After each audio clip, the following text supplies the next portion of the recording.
সকালের আকাশবাড়ি থানার সামনে মিডিয়ার ভিড়। ইনায়াকে গ্রেফতার করার খবর চারদিকে ছড়িয়ে পড়েছে।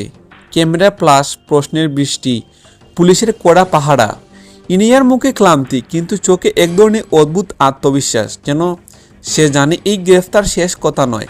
রাঙা দূরে দাঁড়িয়ে সব দেখছে, তার মুখ শান্ত, কিন্তু ভেতরে ভেতরে অস্থিরতা। সে বুঝতে পারছে ইনায়ার পেছনে যে শক্তি ছিল, তারা চুপ করে বসে থাকবে না। আজ সত্য প্রকাশ পেয়েছে, কিন্তু তার মূল্য দিতে হবে। একই সময় পাহাড়ের পথে হাঁটছে রাঙামতি। চারপাশে নীরবতা, শুধু পাখির ডাক। তীরন্দাজির মাঠে এসে সে তীর তুলে, কিন্তু আজ নিশানা কাঁপে। তার মনে বারবার ভেসে উঠেছে গুদামের সেই রাত, ইনিয়ার চোখ হাত করার শব্দ। হঠাৎ এক অচেনা বাইক দূর থেকে নজর রেখে চলে যায়। রাঙামতির চোখ তীক্ষ্ণ হয়ে ওঠে।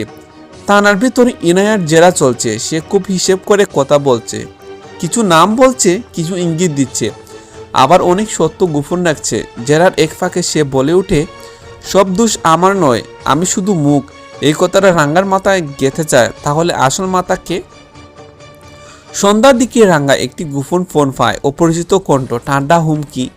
ইনায়াকে ফাঁসিয়ে বড় ভুল হয়েছে। এবার ফালা রাঙামতির। ফোন কেটে যায়। রাঙ্গা বুঝে যায় বিষয়টা ব্যক্তিগত হয়ে গেছে।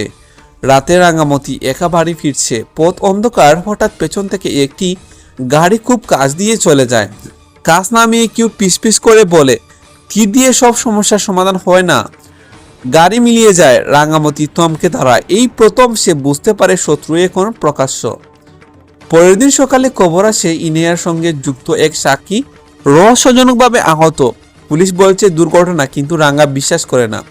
সে বুঝে যায় প্রমাণ মুছে ফেলার কাজ শুরু হয়ে গেছে। রাঙ্গা চুপচাপ সেই সাক্ষীর ফোন নথি সব খতিয়ে দেখে। একটি নাম বারবার উঠে আসে, এক প্রভাবশালী ব্যবসায়ী যাকে কেউ সামনে আনেনি। রাঙামতি শহরে আসে। রাঙ্গা ও রাঙামতি মুখোমুখি দেখা। দুজনে বুঝে যায় এবার লড়াই আগের চেয়ে বড়। রাঙ্গা বলে, এরা শুধু ক্ষমতায় নয়, বই দিয়ে শাসন করে। রাঙামতি শান্ত কণ্ঠে উত্তর দেয়, বই ওদের সবচেয়ে বড় অস্ত্র, আর সেটাই ভাঙতে হবে। একই রাতে ইনায়াকে জেলে আনা হয়।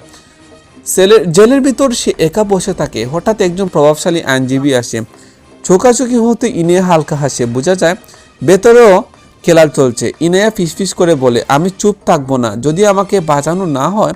অন্ধকারে দাঁড়িয়ে থাকা একজন লোক ফোনে বলে, রাঙামতির দিকে নজর রাখো, তাকে ভাঙতে পারলে বাকিটা সহজ। নতুন শত্রুর মুখ দেখা যায় না, শুধু কণ্ঠ শোনা যায়, ঠান্ডা, আত্মবিশ্বাসী। পর্বের শেষ ভাগে আবার তীরন্দাজির মাঠ। গভীর রাত। রাঙামতি একা অনুশীলন করছে। হঠাৎ তীরের টার্গেট একটি কাগজে গেঁথে থাকে। হুমকির বার্তা লেখা, সত্যর দাম দিতে হয় রক্ত দিয়ে। রাঙামতি কাগজটা খুলে মুঠো চেপে ধরে। তার চোখে ভয় নয়, জেদ। শেষ দৃশ্য, রাঙ্গা থানার জানালার পাশে দাঁড়িয়ে শহরের আলো দেখছে। ফোনে নতুন তথ্য আসে। ইনায়ার ডিল শুধু শুরু ছিল। রাঙ্গা গভীর শ্বাস নেয়। গ্রেফতার হয়েছে একজন, কিন্তু প্রতিশোধের খেলা মাত্র শুরু। ক্যামেরা ধীরে রাঙামতির মুখে থামে। সে দূরে তুলে নিশানা অন্ধকারের দিকে। এই যুদ্ধ এখন আর শুধু সত্যের নয়, এটা বাঁচার লড়াই।